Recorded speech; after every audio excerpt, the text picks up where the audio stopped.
Buenos días, bienvenidos.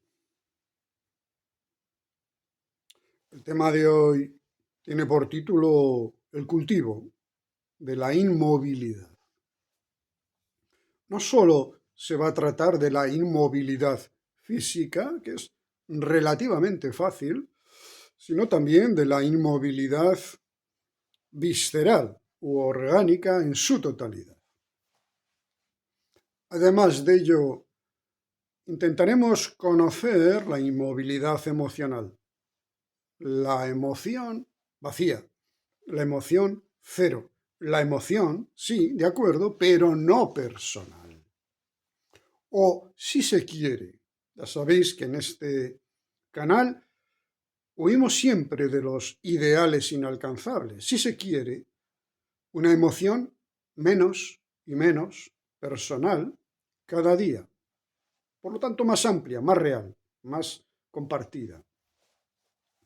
Y la inmovilidad mental, la inmovilidad del pensamiento, que no es la inmovilidad ni de la atención, que por cierto está muy viva, muy atenta, moviéndose con intensidad, ni por supuesto es la inmovilidad o pasividad de la inteligencia, que está viendo, mirando, viendo, reconociendo fenómenos y fenómenos, ciertamente, a los que no quiere poner nombre, se niega al conocimiento ordinario que se le ha enseñado. En esas áreas profundas e íntimas no quiere conocer como conoce los objetos del mundo exterior, como conoce las experiencias de la vida exterior.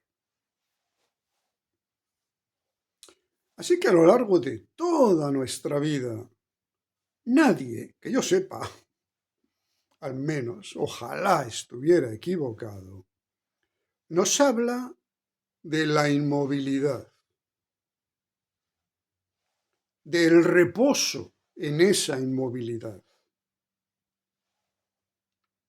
del goce que se experimenta en esa inmovilidad y de la gratitud que acompaña a esa nueva, desconocida y sorprendente inmovilidad, que no es la ausencia solo de movimiento hacia el exterior, sino que es el inicio humilde, muy sensato, muy discreto, casi imperceptible, del saber moverse hacia el interior de sí mismo.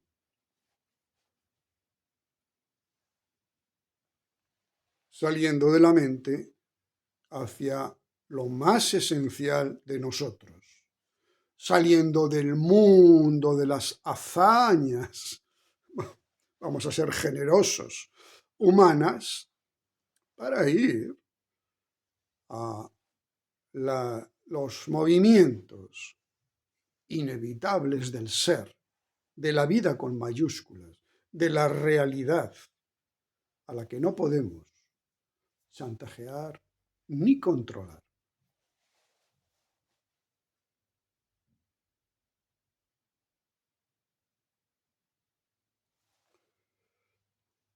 Cuando un hombre ordinario, sin búsqueda determinada, reconoce que en la inmovilidad se agudiza su percepción, se agudiza su emoción, o sentimiento más bien, y se agudiza la visión, descubre que quizás en algunos momentos de su vida ha tenido esa misma posibilidad y descubre que el contacto con lo suyo íntimo, con el sí mismo interior, es siempre gratificante y es siempre agradecido. El buscador igual.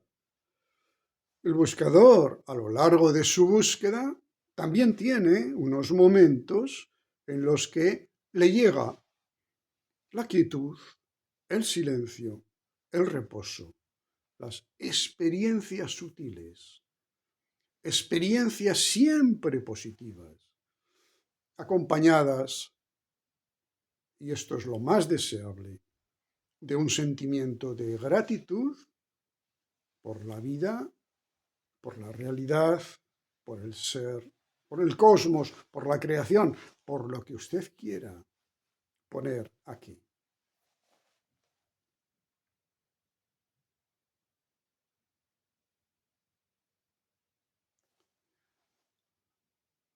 Esos momentos positivos que la psicología rechaza estudiar y la psiquiatría rechaza reconocer. Somos expertos en estudiar la angustia, el sinsentido, el vacío de plenitud, la depresión, la nostalgia, la tristeza, expertos. Pero no tenemos ni siquiera un concepto honorable para las experiencias positivas que un hombre puede tener. Todo lo encubrimos bajo el epígrafe de la hipomanía o de la manía. Cuando un hombre es feliz, cuando un hombre está gozoso, cuando un hombre está satisfecho, cuando un hombre está pleno, la psiquiatría no tiene nada que decir. De hecho, no sabe ni qué nombre ponerle a esa experiencia. Ciertamente, los hombres felices no se acercan a las consultas de psiquiatría. Pero cuando un hombre, en diversos momentos de su vida, y un buscador, en diversos momentos de su búsqueda, se encuentra con un momento de regalo, de positividad, es como si un viajero, a lo largo del camino, sin saber cómo y sin saber por qué, empezara a sentir las fragancias de un bancal de rosas que está justo allí, al lado mismo del camino, por donde él está pasando ahora. El hombre normal viaja en la vida, un mérito inmenso, si lo hace positivamente. Y el buscador viaja, el pobre, además en la búsqueda, un mérito inmenso si lo hace con honestidad. Y un día indefinido, un día no controlado ni controlable por ningún cálculo, ambos dos se encuentran con una fragancia particular. La vida huele bien, la vida sabe bien, la vida se siente bien. Y si tuviera las artes y las habilidades de la quietud, de la inmovilidad, del reposo, de la receptividad. Receptividad significa empaparse, impregnarse, asfixiarse. La receptividad no es recibir con un dedo mientras los otros 9 están haciendo otras cosas, no. Hablamos de una receptividad de entregarse a esa experiencia con una cierta plenitud, nada más. Si lo saben hacer, la experiencia se abrirá y se abrirá a nuevas situaciones que antes el viajero nunca había conocido. El viajero de la vida conoce muy bien el camino de la vida, aunque tenga etapas por realizar. El buscador conoce muy bien los caminos colaterales o adyacentes de la búsqueda, aunque tenga miles de etapas que realizar, según piensa él. Pero no. Si el uno y el otro supieran mantenerse en una inmovilidad más o menos completa, más o menos natural y más o menos receptiva, podrían percibir nuevas dimensiones de la vida, del ser, de la realidad. Pero ¿qué pasa lamentablemente?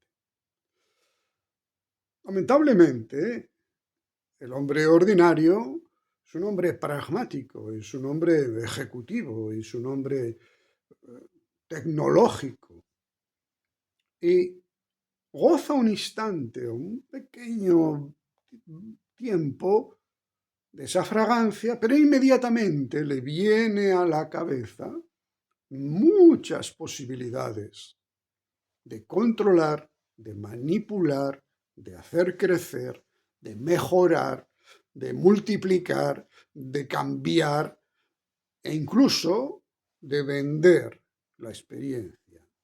No se queda quieto. Dice, si este bancal que me encontraba azarosamente provoca esta experiencia tan maravillosa, los que yo voy a crear van a ser todavía algo mucho más interesante, o aquellos que yo voy a poder cultivar para vender, o aquellos que yo voy a intentar cultivar simplemente para compartir con los demás. Y se lanza de nuevo en sus movimientos de ejecución y probablemente, como somos seres muy compulsivos y muy repetitivos, acaba olvidándose la experiencia original. Y quizás se enreda en crear bancales de rosas que él nunca va a disfrutar. El buscador exactamente igual. El buscador se pone a pensar, se pone a sentir y dice básicamente más o menos esto. Si aquí, en esta etapa de mi camino, huele así, ¿qué será más allá? ¿Qué será más adelante? ¿Qué será cuando yo merezca más, cuando yo merezca mejor, cuando yo tenga más intensidad esencial, cuando yo esté más despierto? Cuando mi karma sea mejor, cuando mi atención esté más depurada y se lanza hacia adelante en su camino de búsqueda. Se lanza corriendo hacia adelante, quizás en una mayor entrega, en una mayor búsqueda, en una mayor intensidad y pierde la experiencia que se le ha regalado. La experiencia que es realmente la puerta hacia todo lo que él intuye y sueña. Tiene que haber puertas muchísimo más grandes allá. Tiene que haber puertas muchísimo más fáciles de transitar. Pero no es así. Tristemente el buscador comprenderá que como no se detenga de una forma muy especial, muy particular, no hay experiencia. Y sobre todo, no hay puerta a la gran experiencia de lo que soy. No la gran experiencia que mi yo puede tener, no. La experiencia de lo que es. La experiencia de lo que hay.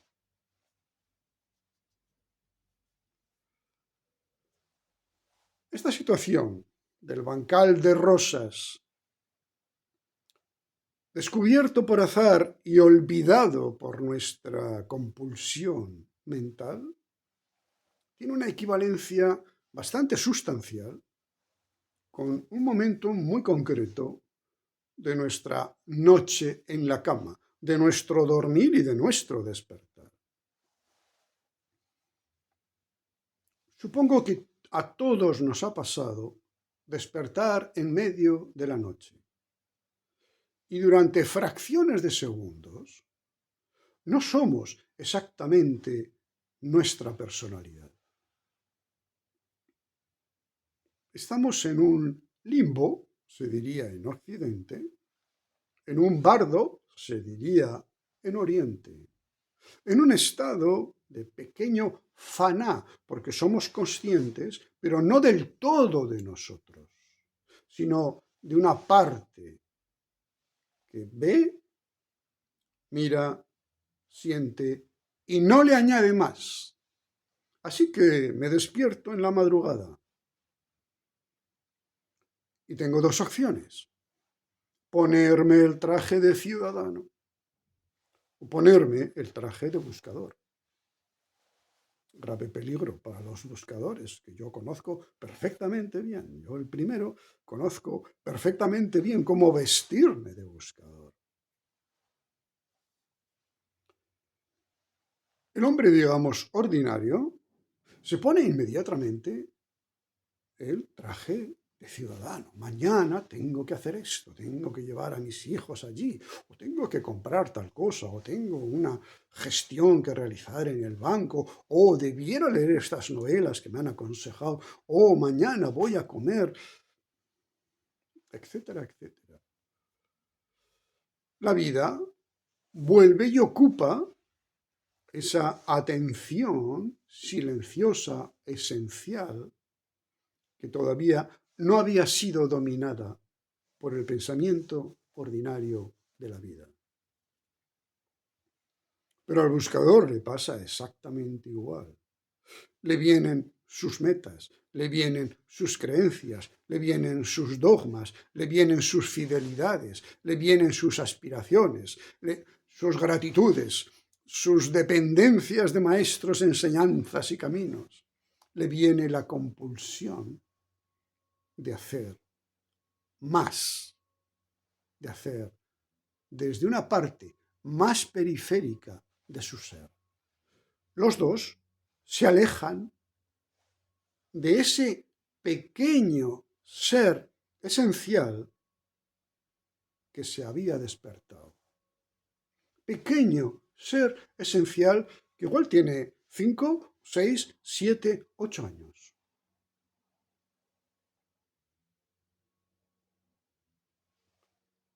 Y no puede quedarse inmóvil y receptivo hacia esa nueva sensación inespecífica e impersonal de ser. Esa experiencia que quizás todos conocemos no se queda ahí, flotando como un corcho en el mar, no.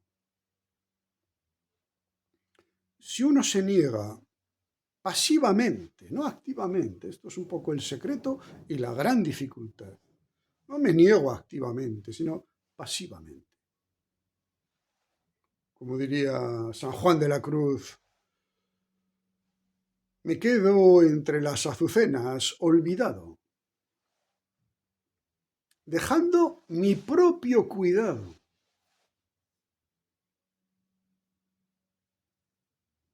No me preocupa nada.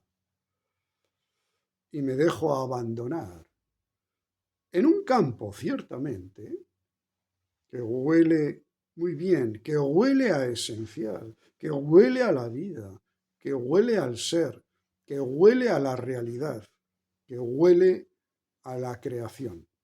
Así que me dejo ahí, y me dejo ahí flotando, sin moverme para adelante, sin construir nada. Y me dejo en esa situación un tiempo. Y probablemente lo que podré experimentar es que esa pequeña situación crece. Y algo muy esencial en mí va a tener experiencias mucho más esenciales y sobre todo mucho más impersonales. El ser que se despierta no es un ser personal y por supuesto no es un ser buscador. es otra situación diferente que podríamos llamarle la posibilidad de un meditar antes de ponerse a meditar desde el yo. Antes que el yo me ocupe, yo ya estoy, podríamos decir, entrando en un estado desconocido que evidentemente tiene que ver y se parece a lo que es la meditación, pero esta vez de verdad.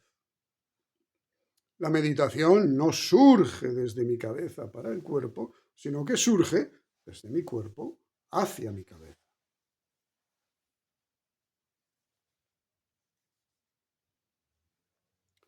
Y entonces comprendo que estoy vivo, celular y orgánicamente vivo. Comprendo que estoy en el cosmos. No vivo en ninguna ciudad, no vivo en ningún país, no vivo en ningún planeta. Estoy en el cosmos. Ese ser que ha despertado vive en el cosmos y siempre ha estado conectado con el cosmos. No con grandilocuencia, sino con naturalidad absoluta.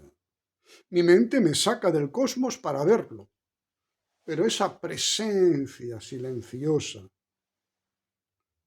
y frágil en la noche me hace sentir que siento la vida y el cosmos simultáneamente. De forma tal que la palabra, la reaparición del ser en mi vida, no es una teoría, no es una banalidad, no es una construcción filosófica. El hombre y el buscador sienten, aquí está el ser. Ese ser es inmensamente mayor que yo. Y durante un tiempo, el que yo y ello quieran, aquí yo y ello se ponen de acuerdo, hay una experiencia. Hay una experiencia siempre misteriosa, siempre desconocida, siempre mucho más allá de la vida y de la búsqueda. O si se quiere, mejor dicho, mucho más acá de la vida y de la búsqueda.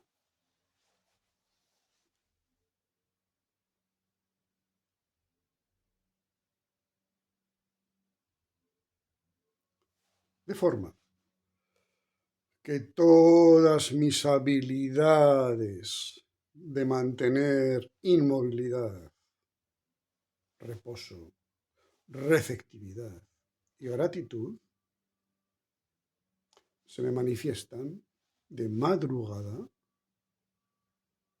como una enorme posibilidad.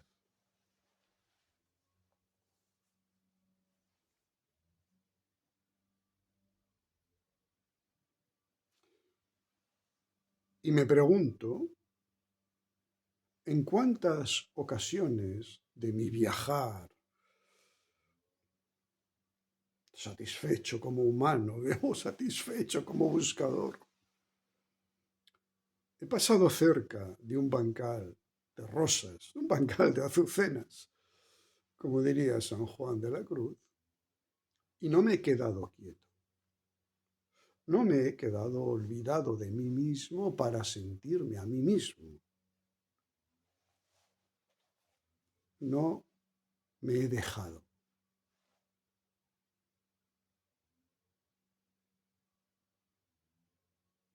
Los secretos de un buscador, y quizás incluso podríamos decir, los secretos de la vida adquieren una perspectiva completamente diferente a medida que el hombre se permite hundirse, embriagarse, empaparse más y más de ese estado de ser que no es mío, pero que me pertenece a mí yo. Que no es personal, pero que es plenamente individual. Y a la vez que es individual, es completamente trascendental.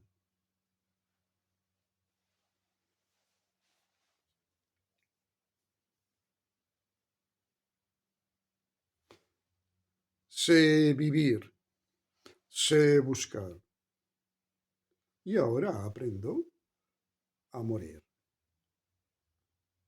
Morir en un sentido muy específico, solo, únicamente, una muerte psíquica para que las posibilidades humanas se manifiesten en toda su plenitud, con toda su intensidad.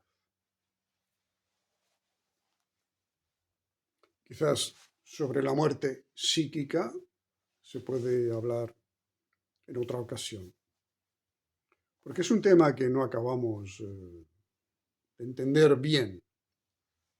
En el sufismo está muy bien desarrollado. Los fanás, las extinciones, la erradicación de lo que ahora conocemos como nuestro pequeño yo. En Occidente también, por supuesto. Pero en Occidente tiene unas connotaciones emocionales muy contaminantes. Así que una vez que un hombre reconoce el valor de la inmovilidad y de la quietud y del reposo, dejarse reposar, puede encarar quizás, abandonarse, olvidarse, perder todo cuidado, como diría San Juan. El hombre puede encarar quizás con ciertas garantías la posibilidad de lo que sería morir psicológicamente, psíquicamente, la muerte del yo artificial, falso, construido, subjetivo, interpersonal, social, antes de la muerte física. Y quizás esa no sea una situación ni una experiencia de banalidad ni negativa en ningún sentido, sino que podríamos entender que ahí se está produciendo un proceso absolutamente trascendental. Muy bien, pues muchísimas gracias y hasta otra ocasión.